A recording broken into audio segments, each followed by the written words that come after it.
thank you all again for being here. And I promise you won't see me every day here in front of you last time. And I'm also happy to be able to be there, seated, just enjoying the conference. So today we have our first panel on transitional justice and peace. I know we are a bit late, so I think we'll try to catch up during the coffee breaks. But it's the first day, so it's always a bit like that. And today we have the pleasure of having two fantastic speakers, I think like every day, but I'm really happy to be here with Professor Kamari Clarke and Judge Julieta Lemaitre. So I'll introduce them briefly so we don't waste much time in that, but I wanted to say you have the bios of the people here, but anyways, I want to say that Kamari Clarke is Distinguished Professor at the University of Toronto and Adjunct Professor at the University of California, Los Angeles. And for more than 20 years, she has conducted research on issues related to legal institutions, human rights and international law, religious nationalism, and politics on race and globalization. She has spent her career exploring theoretical questions concerning culture and power and detailing the relationship between new social formations and contemporary problems. She is, among others, a recipient of a distinguished chair in transitional justice and social legal studies, and a recipient of the 2021 Guggenheim Prize for Career Excellence. And I take this opportunity to remind you that our second panel on peace and transitional justice this Thursday, and we have a reading from Professor Clarke, The Rule of Law Through Its Economies of Appearance, the Making of an African Warlord. So don't forget to read it after this. Our other speaker is Julieta Lemaitre. She is judge in the Special Jurisdiction for Peace, Jurisdicción Especial para la Paz, in the Chamber, and I'll try to say all the name, Julieta, but of recognition of truth and responsibility and determination of facts and conduct. Okay. She was also a former dear colleague here as associate professor at the law school in Universidad de los Andes. She has conducted research on topics related to law and social movements, law and violence, violence against women, and sexual and reproductive rights. So the topic of this panel is without a doubt a transcendental issue in Colombia today, as you may know. We are implementing, I think you all may know, but I'm just saying briefly, we are implementing a peace agreement reached in 2016 between the government and the former FARC guerrilla. And among the institutions created within the Colombian Transitional Justice Framework, there is this tribunal called the Special Jurisdiction for Peace, in which Julieta Lemaitre participates. But sometimes when a society has experienced as much violence and suffering as the Colombian one, it tends to forget to consider other people's experiences despite how enriching and important they are. And in this sense, it's very useful to be able to count in this panel on the long comparative experience of Kamari Clarke's work. So for the reason, I would like to ask Kamari to begin by telling us about her take on the success and challenges of the transitional justice, in particular in places where she has conducted field work. And additional, I had asked her to tell us if, according to her, we will propose a TWAILR perspective in transitional justice and how this would be useful. After that, we will continue with Judge Julieta Lemaitre. She's going to tackle some challenges and achievements that the Special Jurisdiction for Peace has faced, her considerations on the implementation of the transitional justice system in Colombia, and more generally, if you want to, on transitional justice frameworks in and from the South. So once again, thank you very much to both of you for being here with us. I remind you that each has 25 minutes, and then we'll have questions from the audience. Okay, so I'll get started. Thank you. You need to use the mic for the recording. Will that be okay, or do you want? Yeah, but I need my hands? You need your hands. Okay, so I can. Maybe I'll just rest it. That should be. So thank you, of course, for the introduction. It's really an honor and a pleasure to be here in Bogotá for this TWAILR Summer Institute. It's my second time in Bogotá, And so I'm looking forward to what will unfold here as we think about many of the questions that TWAIL has taken up over the many years that it's made an impact in the field. I'd also like to thank the organizing collective for their tremendous work. This Summer Institute has been phenomenally organized. So thank you for your care and your competence and all of the work that you've done thus far. So for the purposes of efficiency, I'm actually going to read most of my remarks and then, and I think we'll be ready for taking up discussion after my colleague has presented. So while attending a conference in Mexico City during fieldwork in 2018, I heard a speech by a mother who had lost 3 of her sons to forced disappearances linked to drug cartels. We listened as she pledged to the audience that she would not rest until she knew the fate of her sons, that she was determined to locate their remains. After months of inaction by lawmakers continuing her search, this mother then, after months of inaction by lawmakers, continuing her search had required this mother to sidestep the prosecutor's office and other state institutions that had been her recourse for justice. She had turned inside and instead to alternatives offered by science and technology, as well as the power of grupos de búsquedas, or search teams.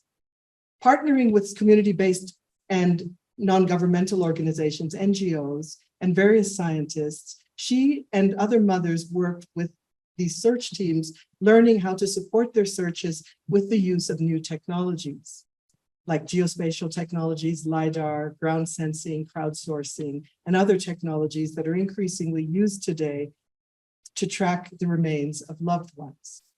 As she spoke, her voice cracked and her face wavered, even through moments of great declarative agency. Her search was threaded with pain.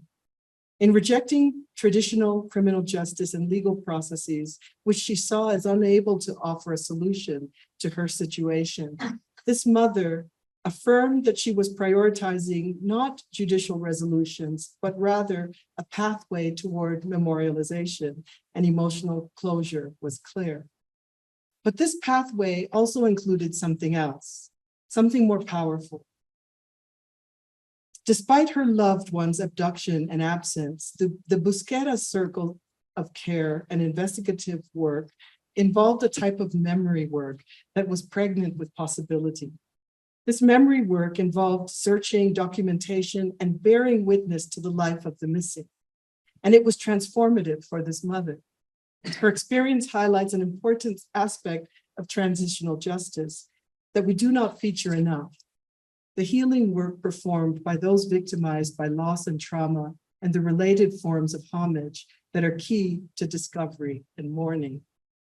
Responding to the mother's plight, a prosecutor in the audience offered a technocratic lament, citing the difficulties that families of the missing face in overcoming admissibility of evidence, issues related to information they have unearthed about remains.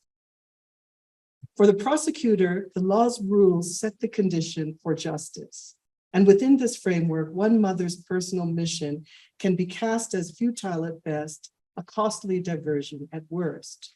Drug wars, community demise, and poverty can breed violence. And what was needed for the prosecutor were sharp tools to hold perpetrators of that violence accountable. In reflecting on both narratives, the mother's rejection of legal processes and the prosecutor's loyalty to them, as an ethnographer and a theorist, I was struck by the productive tension between the two convictions. On the one hand, a vision of science and technology offering up tools to facilitate an elusive process of personal and collective mourning. And on the other, a confidence in the power of evidentiary procurements to enable judicial justice. Each narrative enabled a very different perspective on the missing and on human remains, their afterlives, and their purposes. The contrast between these underlying issues continued to haunt me over the subsequent years as I partnered with a team of researchers to interview family members who had lost loved ones, both in Mexico and in a field site I have worked for and that I've worked in many years, that being Nigeria. This contrast in turn raised a series of broader questions about justice and knowledge. What conceptual tools are necessary for an appreciation of the complexities of transitional justice? How might we move away from the global north framework of the liberal subject and the knowledge that shapes this subject to take seriously the fragmented and unfinished knowledges that shape the lives of diverse peoples elsewhere? In pondering the disappeared and the care work associated with disappearances and abductions, my talk today explores what is needed in our transitional justice orientation. At the heart of my intervention is an insistence that we need to reconceptualize the problem of absence. Specifically, we need a concept of absence that allows us to understand disappearances as being always about not only the traces and of the corporal body, so the physical body that is absent, but also the remaking of life and the holding open of the possibility of a future return in whatever form that takes. So perhaps even non-corporal. Such a concept of absence, I will suggest, has the potential to help us move beyond transitional justice's liberal humanist underpinnings to better grasp collective practices of hope, solace, and radical care. Conceptualizing absence in this way involves understanding how absence is made meaningful through technologically driven searching, but it also involves attending to underexamined aspect of post-abduction searches, documentation, protests, and witnessing. This is the focus of my remarks today, and that is how various beliefs, religious and other, embedded in a more than human framework are imbricated into the same innovative ways that people make sense of the immediate, uncertain status of the disappeared. The underlying logic that shapes practices of witnessing, like those that the mother in Mexico City described, is nicely exemplified in a powerful Yoruba proverb that reverberated throughout interviews conducted in Nigeria that one of my research assistants who's here, Wumi, has certainly contributed. And that's the proverb, a dead child is better than a missing one. So a dead child is better than a missing one. Now, while this sentiment that it is better to know that one's child is dead than to agonize indefinitely may be universal among families seeking closure when loved ones have disappeared for long periods, in places like Mexico and Nigeria, the sheer scale of the crisis of vigilante and extrajudicial killing has made the proverb prophetic. Due to a dire combination of extreme and protracted violence and the failure of state responses, entire communities are organizing at a collective and even cultural level to rectify and live alongside the absence of loved ones. These kinds of responses raise important questions for scholars of TJ, transitional justice. What happens when we shift the central tenets of TJ, which are often shaped by legal accountability and evidentiary processes, not only, but also to innovate justice tools that communities use to heal from horrors of violent abductions? What we see is what Erin Baines has shown in her work on community healing in Uganda, that practices of witnessing can function as a form of healing and memory work through which community members achieve both closure and renewal. In this talk, I argue that we need to incorporate witnessing as a core component of TJ, but in order to do that, we need to think of the act of witnessing outside of a strictly legal framework and to attend to its purposes as a domain of radical care. In TJ work, witnessing refers to the observation of acts or events that are not direct parties to the transaction under examination. It includes the confirmation or acknowledgement of actions by a neutral party, third party, through which the veracity or credibility of that act or acts are established. And in transitional justice truth commission formats, it's often framed in relation to eyewitness testimonies in which people speak their pain and are heard by others. Here, it is the speaking of pain the discursive process of articulation that is central. In places such as in Mexico, where grupos de búsquedas navigate complex bureaucracies, police stations, prosecutors' offices, etc., in their work in searching for the missing, women volunteers in this group both challenge traditional gender expectations, of course, and engage in documentation for the search for the missing. But through this, they also do something else. These search teams create networks of solidarity through which to amplify the pain caused by a missing loved one, that in that process, they create terms for amplifying other spheres of knowing and communing with the missing as renewed domains of radical care. Central to this process is the notion of bearing witness, which involves not just the empirical logic of eyewitness testimony, but rather a practice of acknowledging the suffering and trauma experienced by individuals and communities. Mechanisms such as truth commissions, memorialization efforts, reparations programs, and criminal prosecutions provide platforms for truth-telling and promote accountability. And of course, in doing so, they come to be seen as playing a crucial role in acknowledging past atrocities and promoting reconciliation. However, the work of recovering the life of the abductee operates according to a different logic. Beyond the deployment of searches and early warning technologies, these kinds of practices represent a form of memory work that centers the transformative impact of women's organizing and produces possibilities in situations of loss. To put this distinction another way, bearing witness to past atrocities as a justice mechanism is not just a process of producing evidence through testimony or rendering public pain visible. To embrace TJ as a domain of rectification of past wrongs without attending to the radical acts of care and connection and ritual that are often rendered illegible and beyond the scope of law's certainty misses the way that practices of witnessing mobilize collective action to locate the missing person and create a holding place for them in their absence. So this holding place is key. That's central to this witnessing work. So a holding place of possibly the dead. We should understand absence here, not only in connection to emptiness and despair, but also as representing a space of possibility in which a person who is physically absent is given an interim life imbued with social memories, and in which closure may in some cases be achieved through the ritualization of that person as a transitional being. These practices and forms of ritualization are what I call witnessing absence. Witnessing absence is what happens when, in the search for the missing or while carrying out rites to put loss and trauma to rest, people engage in community solidarity, filling the gaps left by that which is absent with placeholders. These placeholders are diverse and multifarious. They can involve memorializations and testimonies that speak to the lives of the missing, but they can also take the form of engagements with the more than human.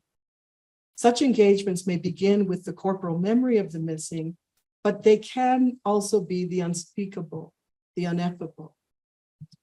They may pertain to that which cannot be seen or expressed in terms of legal evidence, their presence perceptible instead through a conceptualization of the ephemeral or spiritual or feeling.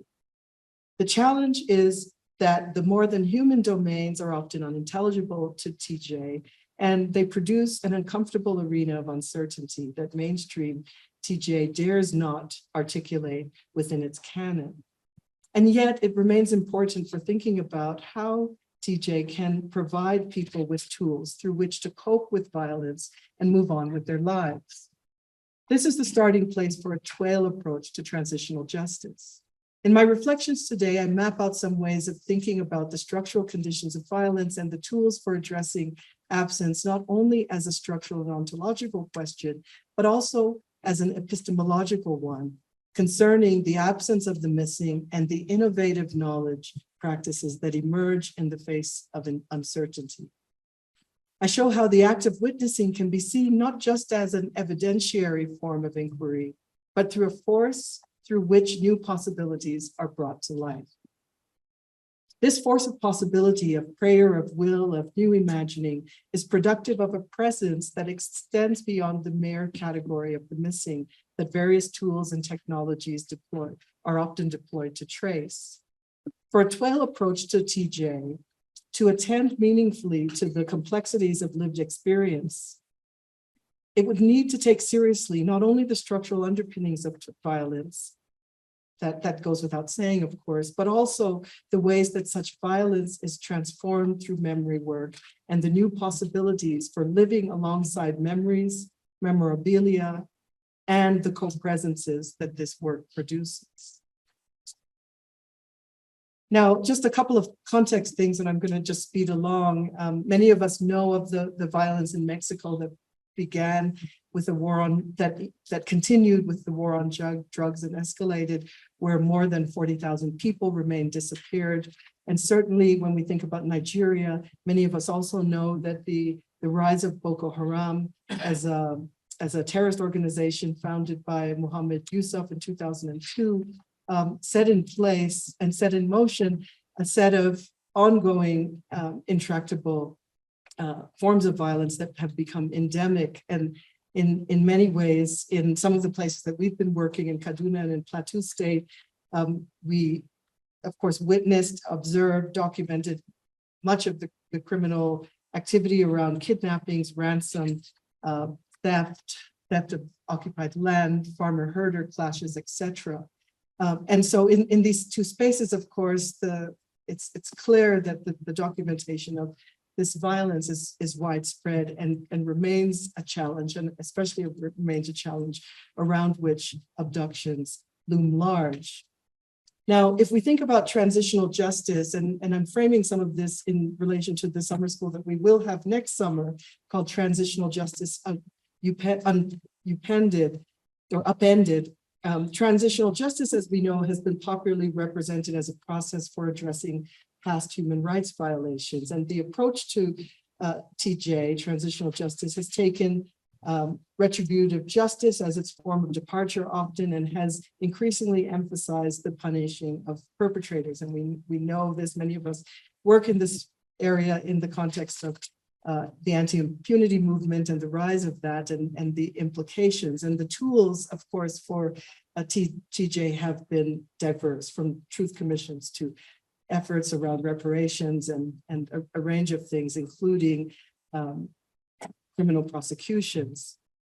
By creating a space for truth-telling, fostering empathy, and promoting accountability, TJ tools, of course, have been playing crucial roles in healing societies, as we often see, and ensuring that voices of victims are heard, etc.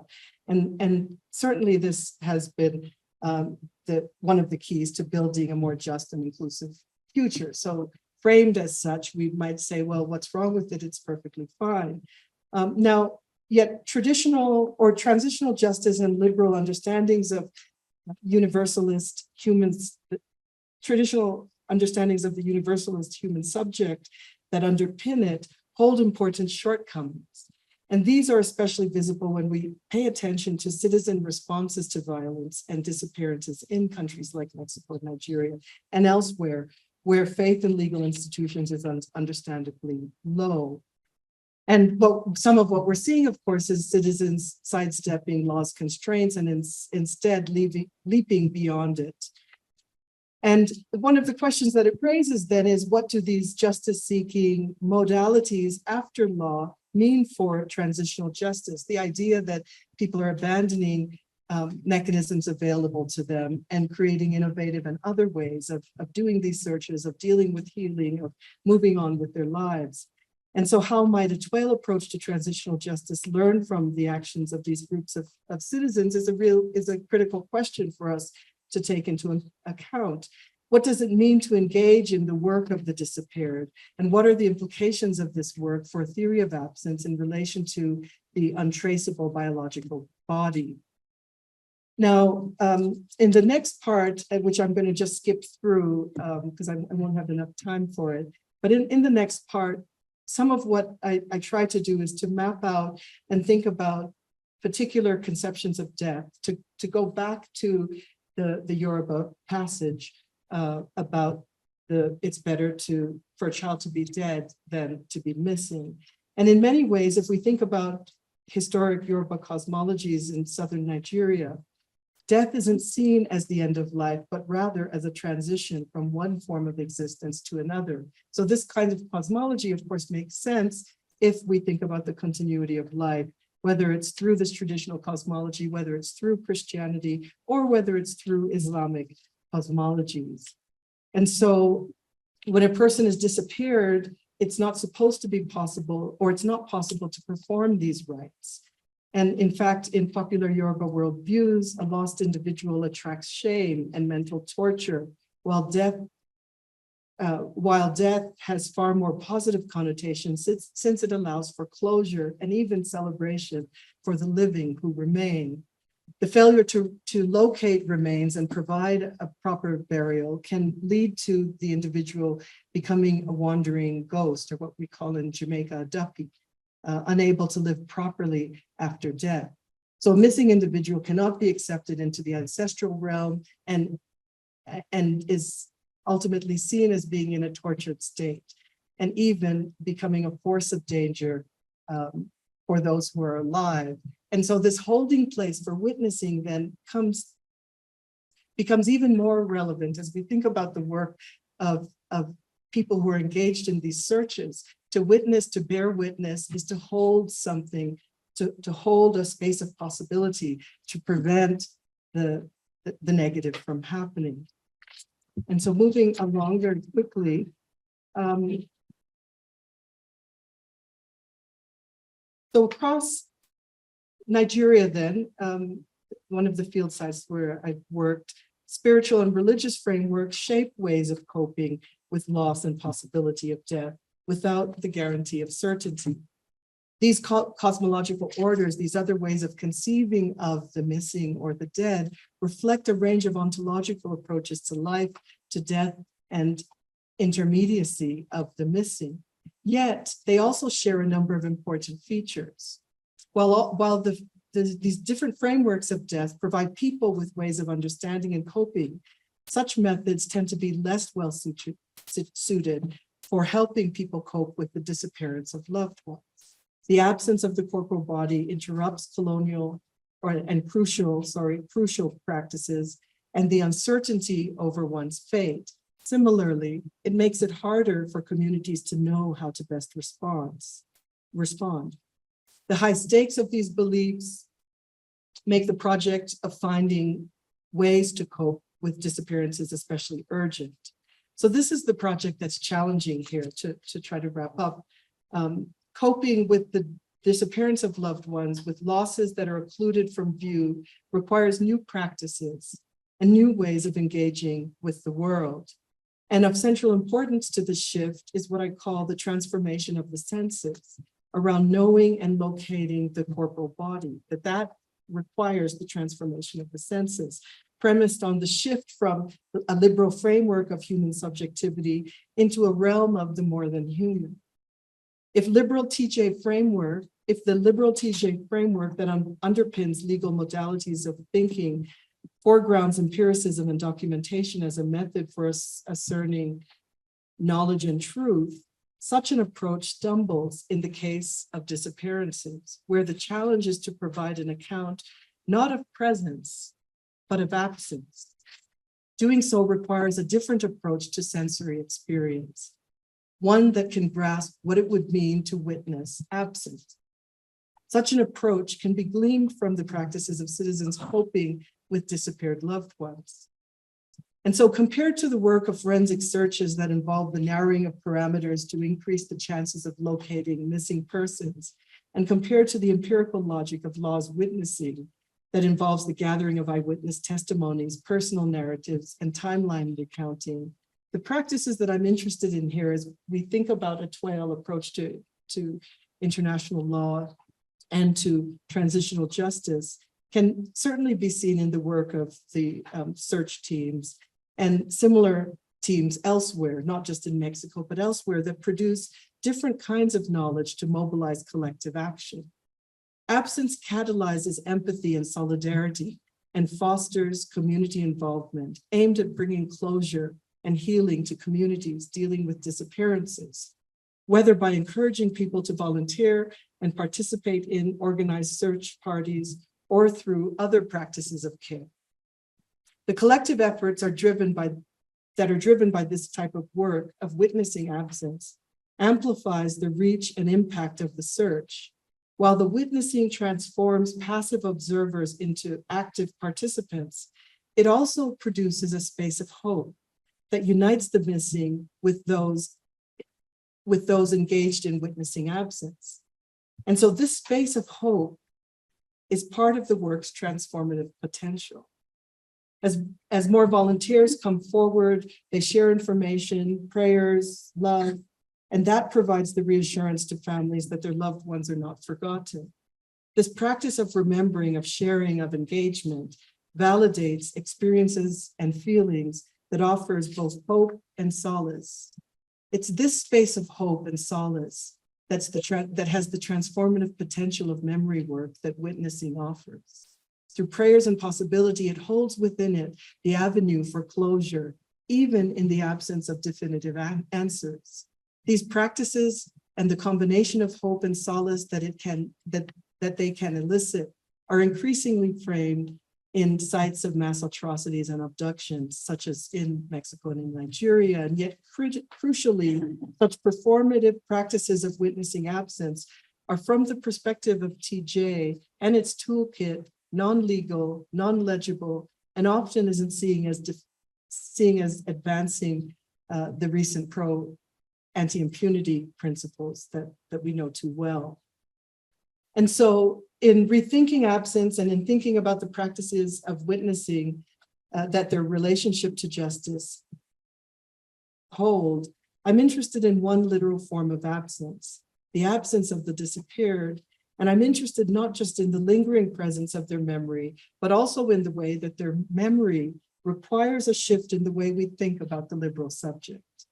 As a foundational principle, liberal subjectivity has been constituted through its ontological emphasis on freedom, on autonomy, on individual rights. This framework tends to assert that subjects exist as unitary and atomized selves, of course, and to exist on the obligation to provide rights and protect notions of freedom and universality. And TJ, of course, has established itself on the same principles through which law and social sciences have been understood through human subjectivity.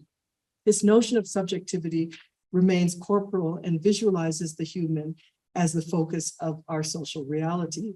And in communities where mass disappearances are taking place, it is the physical absence that shapes the social world to be protected. But to rethink the crisis of missing persons beyond the framework of liberal subjectivity, we need to go beyond the problem of ontological absence.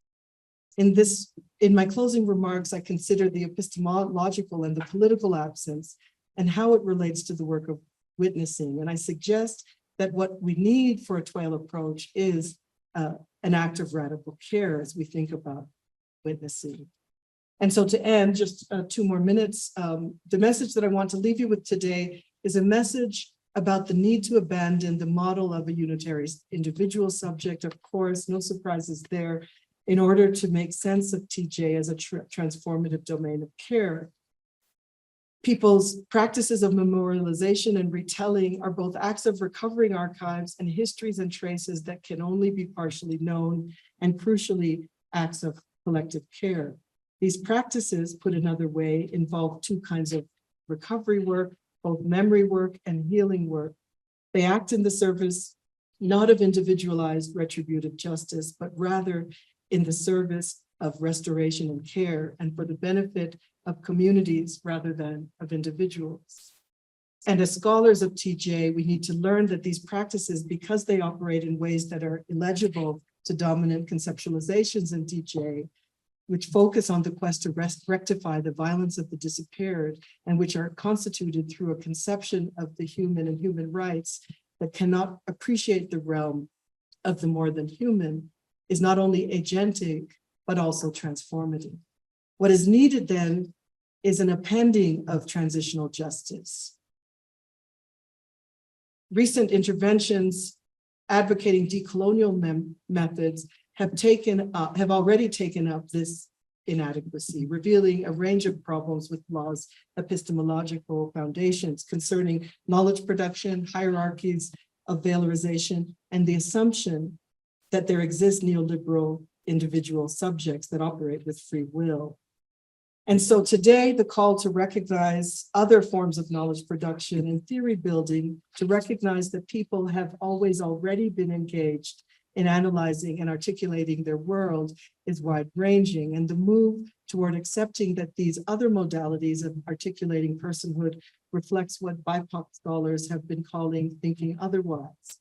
And so what would a TWAIL approach look like? Well, in many ways, it's about thinking otherwise. Thinking otherwise involves ways of knowing and not knowing, ways of engaging and not engaging, and stories about daily life that do not diminish the integrity of personhood, but instead draw on a new archive with marginalized scholars at the forefront. It is one that refuses the histories of positivism that endure in knowledge production today, including in legal knowledge. Such forms of refusal are rich. They allow us to imagine new modalities for decolonizing our knowledge, our evidence, the practices that produce them. These forms of refusal also prioritize partiality, not necessarily only certainty, but partiality, a domain of knowing that does not depend only on certainty or knowability, but the recognition that knowledge production is a dynamic process that is relational, situational, and playfully unstable. This recognition requires that we depart from a solely positive mode of legal work in the context of transitional justice and documentation in favor of an analytics that allows us to assert a relational and an embodied modality of knowledge that attends more carefully to multiplicity, that is also multiplicity of life, and what that life might look like, including the more than human life that survivors and families engage in when they're witnessing every day. Thank you, and I'll end there. Thanks.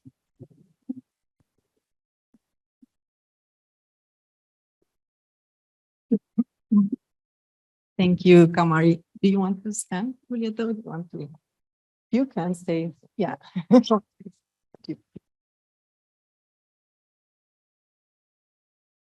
Yeah. I'm gonna set my time. Hi, good afternoon. Thank you so much for having me here today, and thank you so much for inviting me. It's a pleasure to be here. I don't usually come back. I work elsewhere now. Since I'm a judge, I used to teach here, and every time that I come, I'm just happy to be here, even if only for a few hours. And even if you invited me here to speak as a practitioner, which I will. So the Colombian transitional justice system has two generations. There's a previous generation that was set up in the 2000s when the paramilitary armies signed a peace deal with the government. And it's called Justice and Peace, and it has its own set of rules. But when the government was negotiating peace, which started in 2012, they started negotiating peace with the insurgency, with the main insurgency, the FARC, which stands for the Colombian Revolutionary Armed Forces. They set up a new system of transitional justice, which is a three-pronged system.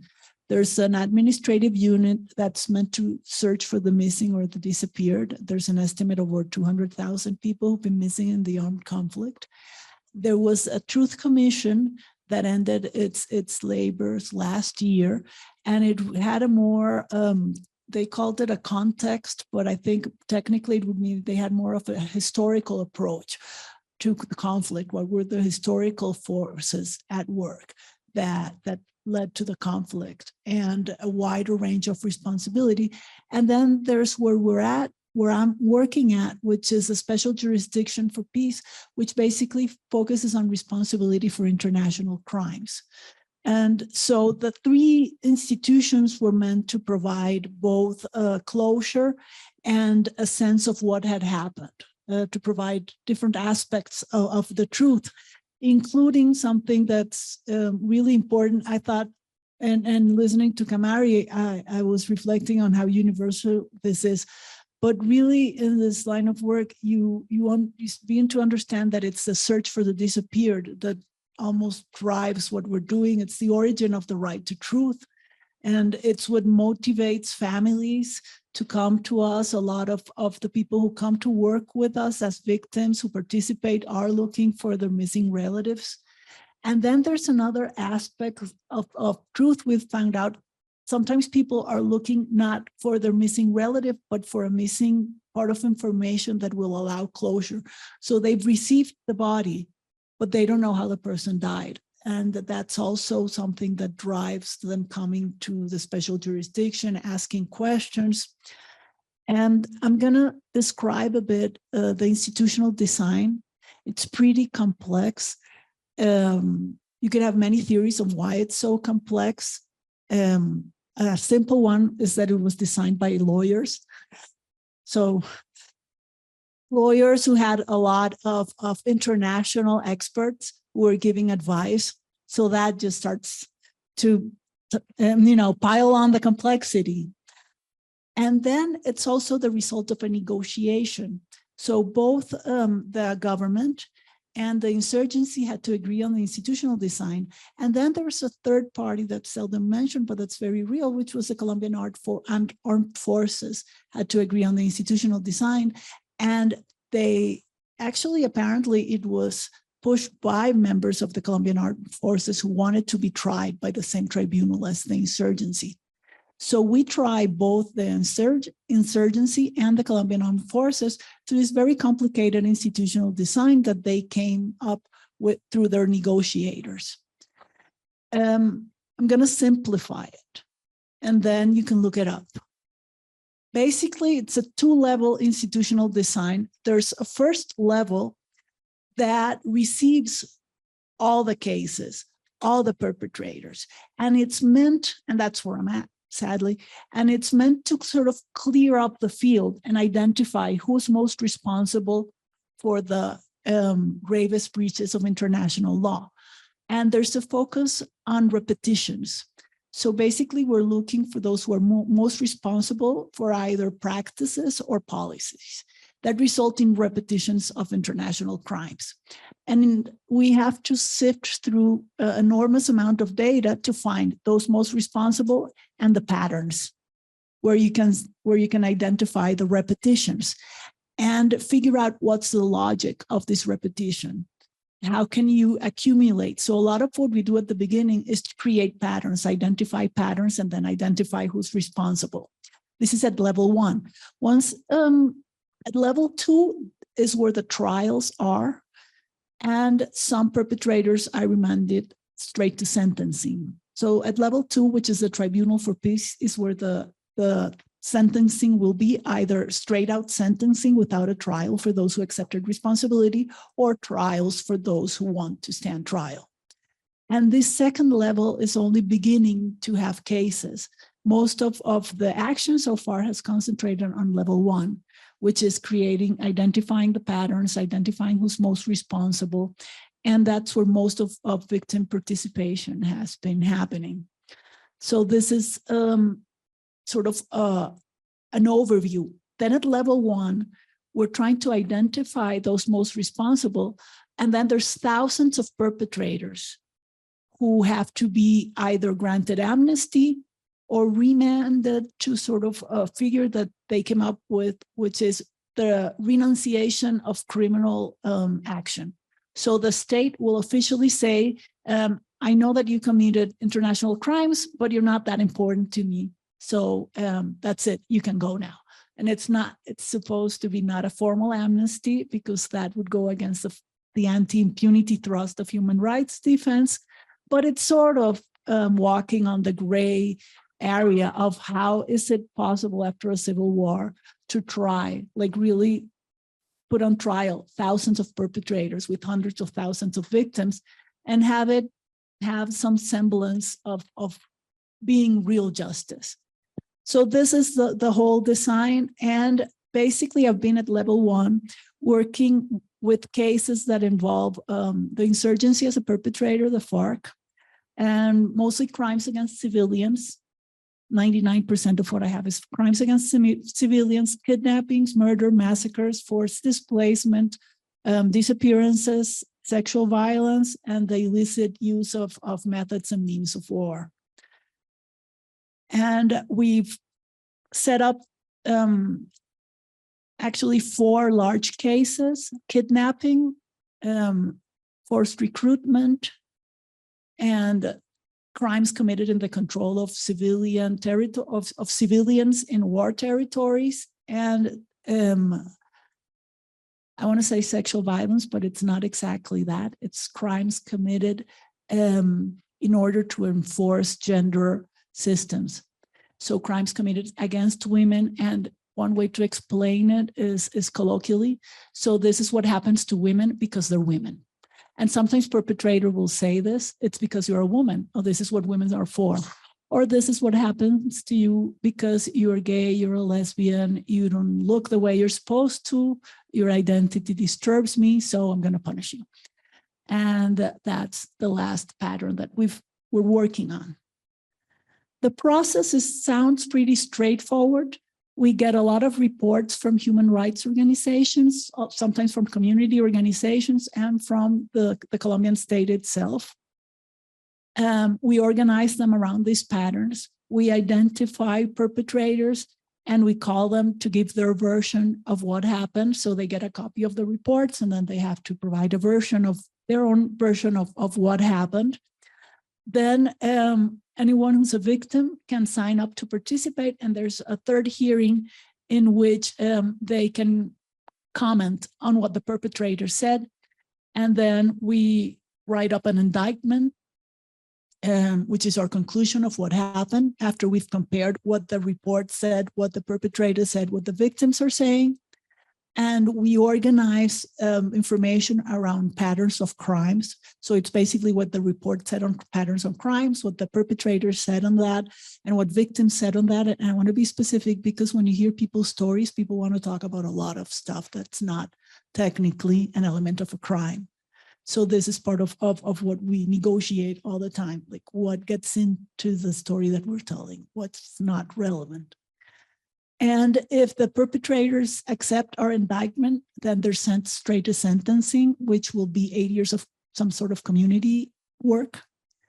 And I'll give you examples of project. Demining is really popular. We've also suggested that they work searching for the disappeared, doing all the things the buscadoras are doing, but that they participate in these actions. And some of them, there's another project that's recovering environmentally places where, if this was an international war, we'd say they committed international crimes. So restoring environments that were affected by the war. And there's a lot of symbolic stuff like asking for forgiveness or building a monument, stuff like that. So we just call that memorialization, like memory stuff. There's a lot of that. So if they accept the responsibility, they'll go straight to sentencing and then start working on one of these projects. If they say, no, that's not right, then they have a right to a trial and they'll be sent to trial. This is basically the way the system works. I'd say that the biggest challenge so far is a question of scale.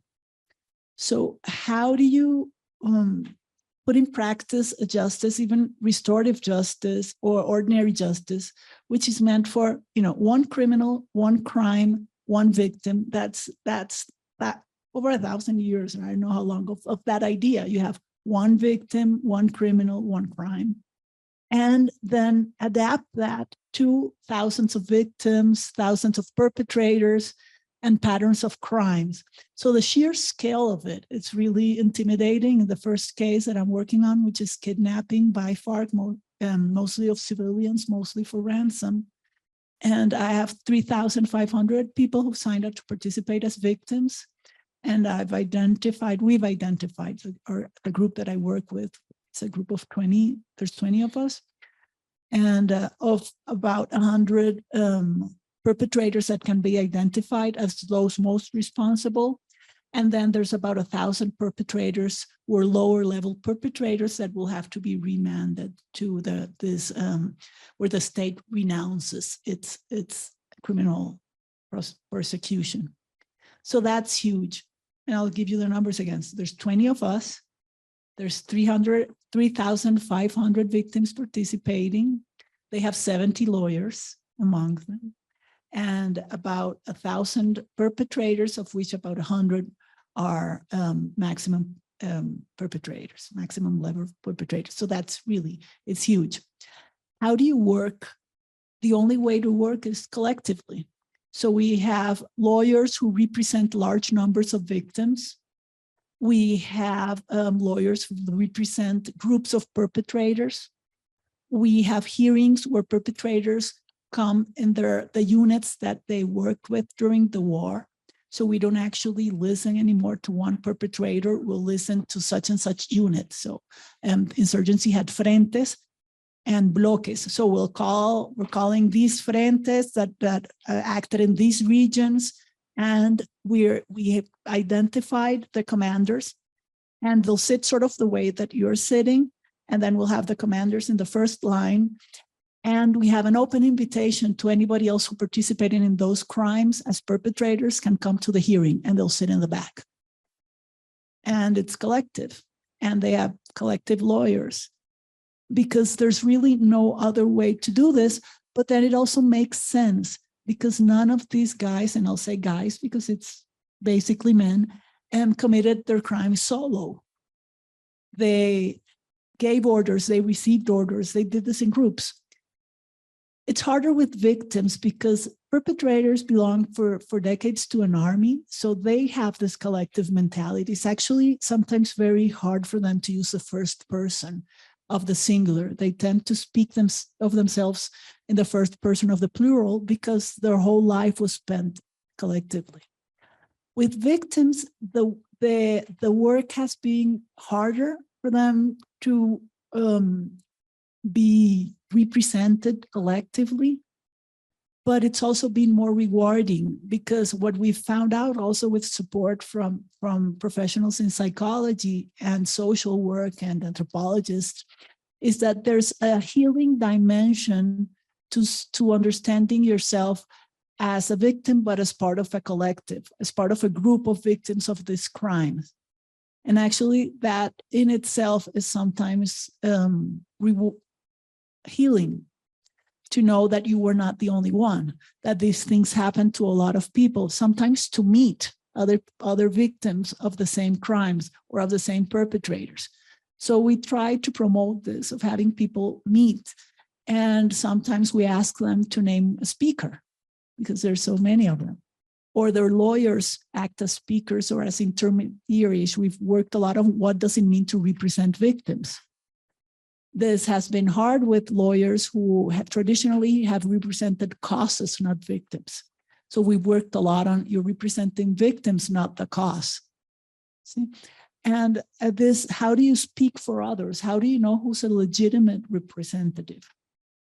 And how do you not lose the individuality of people's pain in this process of trying to work collectively? So that's just a constant challenge.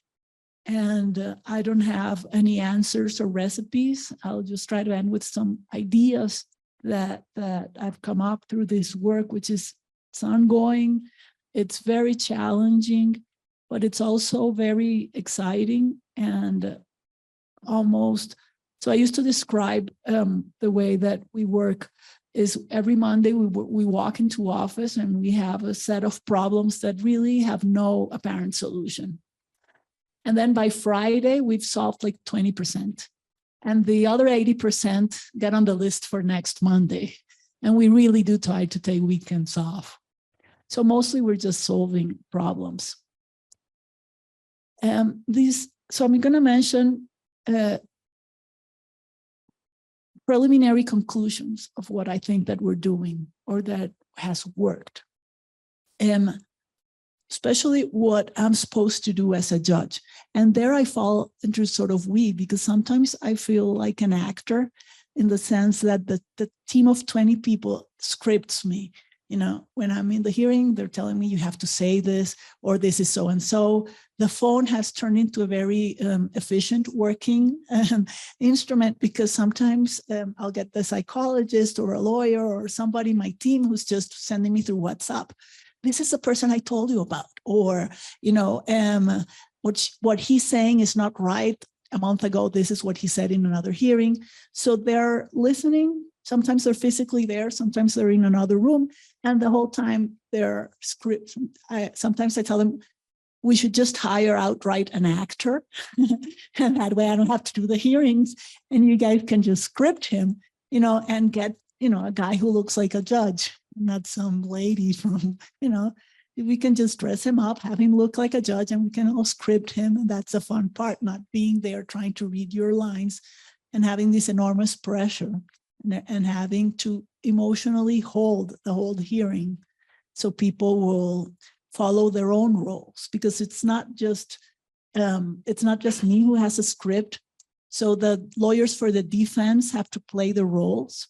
You think that's obvious, but sometimes they get so caught up in what's happening that they forget to defend their representatives. And I just start staring at them and like, somebody tell this guy he needs to say something. Or the victim's representatives will need emotional support. And, you know, it's very much on the moment. And each hearing will last, each day will be 8 to 10. Sometimes we've done 12 hours. So it's harrowing. Either when we're listening to perpetrators or to victims. So here's what I think that I'm doing. And I could change my mind in a few years. So a lot of what I have to do is I have to name. So there's one place where it's easy and it's obvious. I have to say the victims' names with no mistakes. And I have to say it again and again. A lot of people expect you to say their either their name or the name of the relative. With, you know, their 2 last names, first name, and I have to know who they are. And I have to, when I name them, say that I know who they are, you know. And like your sister who worked as a seamstress in such and such town, and say the dates and the place. That's part of my job. I also have, for the perpetrators, I have to use their real name and not the aliases they had in war. And I have to show them that I can see what their real name is, and not allow other people to use the name that they no longer have because they are no longer commanders. So that sounds easy. You know, it's not, because they will refer to each other with their aliases, because that's how they knew each other during the whole war. And then I have to say, no, it's not Dog Killer. It's his name is such and such, and this is his last name. So there's a lot of like very literal naming. Then I have to name what families have done for their loved ones at every level, whether their loved ones are dead or alive, but I have to say what they've done. So I have to honor their trajectory and how they got there. So for example, if you looked for your sister who was a seamstress for 15 years and you did all this, I have to honor that and tell you that the state sees you, because I'm the state. So the state sees everything that you've done, and I have to name that. I can see that. Sometimes naming that is also telling you what is impossible. So at some point, I have to put limits on what victims want by naming it. For example, I have to tell them, we have done, you have done, and the state has done everything that's humanly possible to find your sister. We're not going to do more, because it's not, you know, we've done everything that is humanly possible, because there comes a time when it's over. For example, we have a whole family that was killed and then dropped into a river in order for the bodies to decompose. And you think it's logical, but I have to tell them, that's it. You know, we found out what happened and they killed them. They're in the river. We're not going to look for them anymore. And that's sometimes difficult. Or sometimes victims are looking for a certain perpetrator. That perpetrator is dead. His whole unit is dead, because that's war. And I have to say that. I understand that you're looking for people in this unit. We have looked at all the records. that whole unit was wiped out during war. That's it. And that's part of what I'm naming. But an important thing that I have learned to name is that I need to name international law. I need to say that these are crimes against humanity. I need to say that these are war crimes. I need to say that all nations see this as a crime of war. So, and I need to say that there's no justification. So if you drafted a 13-year-old and you gave him a gun and you made him fight your war, it's an international crime. There's no justification. You can't tell me that his dad beat him up and he had nowhere else to go, or that this was the 13-year-old who was really tall and big, because he'll say that, and that he really believed in the revolution. I have to tell them, no, it's an international crime. So I have to name the law, and I have to embody the reproach of the law, which is why I'm wearing the whole, I'm wearing my robes. And as a person who's wearing the robes, I have to say, this is the law. And I also have to find a way for these people who are sitting before me to continue to live together. And I'll say this is the hardest part. So something has to come out of this situation where people will continue to live together, because I'm not sending these perpetrators to Guantanamo, right? And they are going back to the same communities. They have to, at some point, live together. And the mechanism that we have figured out to talk about this is time. So this happened then, this happens now. And this is a lot of what I do. I tell people, that was then, this is now. And for example, I'll ask a perpetrator, today, after you signed the peace agreement, how do you understand the massacre that you committed or the crimes that you committed? And they'll say, no, it was a mistake. I shouldn't have killed those people. They had done nothing wrong. I tell them it was not a mistake. It was an international crime. You murdered 26 unarmed civilian peasants. Today, once you have signed the peace treaty, how do you feel about this? And I try to make it sound like we're having a conversation, but basically I do that a lot. And I expect them to say that today they understand that they committed crimes and that they won't commit them again, and that they're asking for forgiveness, and that they will do anything in their power to heal whatever harm they caused.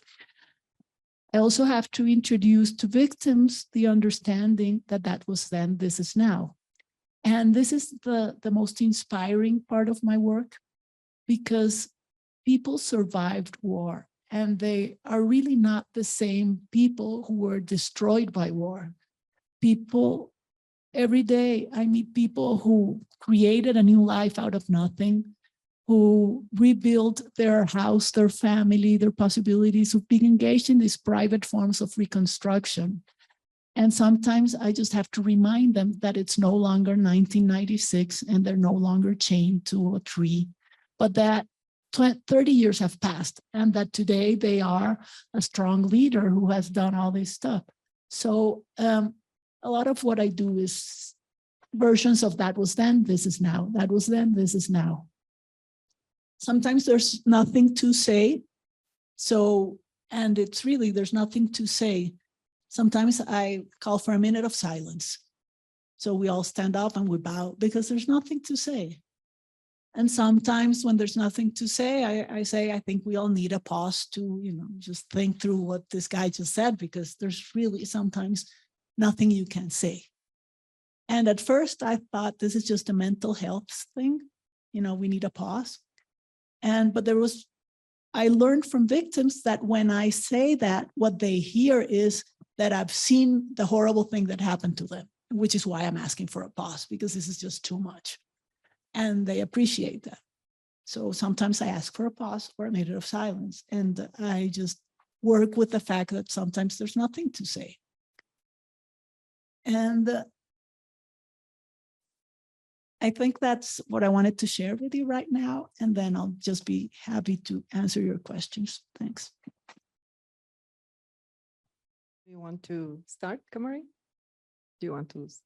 Yeah. Oh, Okay, This is the one. Okay, this is the one. Okay, thank you. Thank you so much for your questions and thank you for that presentation. So many things to be said, both that I agree with and disagree with, but I think that we could put them in productive tension in ways that make sense. First, I wanted to highlight a tension around naming and the politics to name, around which legality has its role, but it's not the only place and space and time. And it's not the only place that offers profound possibility for radical care, for healing, for moving on. And I think that one of the examples of that is the alias versus the formal name and what it means to declare a formal name when in fact, everyone knows a person by their alias. So there's a tension there, and that's for another set of conversations perhaps. But I think it's interesting because so many of us are from places, live in places in which naming the formal name or sometimes the Christian name or the Islamic name, etc., does a particular kind of work. And there are other ways that people come into the world and become who they become through their actions, through the rituals, through the recognition. And those things are equally critical in constituting who they are as persons. So I think it's not a small issue, but it's an interesting one. And it's interesting one for law and to what extent the judges are thinking about formality and recognizing the formal person at birth that isn't the person who that person became and was recognized by or made into. Yeah. And so it's an interesting tension, I think, for a longer set of discussions. I also wanted to say that there's a problematic tension around the then and the now. And I think lawyers and judges and those of us that work with and around courts have a lot of work to do when it comes to the temporality of violence. And it's interesting that the utterance that was then, this is now, is doing a particular type of work to allow people to move on. But the question is always, what is it not doing? And does then and now, what is then and now? The then becomes now, then produces the conditions, including the structural, political, the economic conditions that enable poverty to continue because someone's breadwinner was killed or abducted, and produced a whole set of other conditions in which the then continues to be the now. But it's interesting as a speech act because it does a particular kind of work, but law cannot, judges' declarations, that speech act cannot stop there. And I think it has to work alongside a lot of other things. And it's one place where the speech act might help someone desperately in need of closure, or when they're explaining that they were abducted and they made decisions that had consequences, the then and now invocation. But it's a speech act and it does particular work, but there are a lot of other kinds of work that are needed. And I think that it doesn't negate that, but there is an interesting issue there, including what the speech act, what the performative act is. So if someone who was victimized by violence knows that a loved one is in the lake and insists that the state ought to do more because the state is culpable in some way or another, to then say it's over, it's done, there's nothing else that we can do. I think there's a violence to that declaration that a judge is complicit, that someone like you is fundamentally complicit with, and you have to make difficult decisions about how you draw the line and what are the limits of the law. But that's where a TWAIL approach and the kind of work that we all need to do come in. There are limits, and that is not a revolutionary act. This is then, that was then, or it's over. We need to move on. That's not a revolutionary act, but it's a speech act that's necessary in terms of legality. But I think part of the charge for us has been, what does a TWAIL approach need to do? How do we use the speech acts and the declarations that law can provide at times And how do we make them into something else where people are in need of further, because the then and the now is a myth, it's a fiction, it's not real. But the Speech Act wants to declare it as such, just as we bring into being constitutional norms through speech acts and through ritual acts. In the same way, the then and the now, there's a lot of other work that we need to do as scholars, as thinkers, as practitioners who know that people are dealing with the then and the now, in the now. The then is the now. And so there are work. I know Laura, some of her phenomenal work in reading the cases in which people are insisting that the river is a victim, right? And I'm not laughing because it's ridiculous. I'm laughing because this is the work ahead. And what does that mean? And how do our ontological frameworks allow us to take seriously that relation? And so those are just some thoughts in relation to that phenomenal presentation. And I think the modesty with which you come to engage with these questions, because I love the tribute of silence when words cannot do anything. That when words have failed us, when the law has failed us, in fact, the classification and the edicts have failed us, and silence is there for us, our friend. And I just wanted to say in relation to that, and it's really a sobering contribution that you've made in relation, and that you make in relation to the moment of silence. And I think for TWAIL scholars, it's important to recognize that the absence of speech is not an absence. The absence or the failure of words, the failure of law, the failure of policies is not an absence. It just means that there's work to be done. Some of it is political and economic. Some of it is about memorialization. Some of it is about a range of other things. Some of it is the silence when a judge cannot speak. A phenomenal moment. Sorry, but it's an important, it's that I don't have the tools to address this profound violence. I don't have the tools, but what we know, we hear you, we see you. We hear you and we see you, and we need to figure out how we move on from here. And so just very quickly then, yeah, the question about the victim and perpetrator, I think that's really great. And the Dominic Ongwen, like many other contexts in Colombia and elsewhere, are very difficult in terms of legal classification. Those adulthood might start for the law at 18 or at 16 or at 20, but how one becomes formed and exists in the world, if someone is abducted and they're trained to be a killing machine, and at 20 they kill, they are formed to do that work, the trauma, the addiction, everything that goes into that. And so I think that that one of the things that TWAIL scholars continue to do and need to continue to do is to push our legal colleagues to make more complex the division between perpetrator and victim. For one, people were victimized.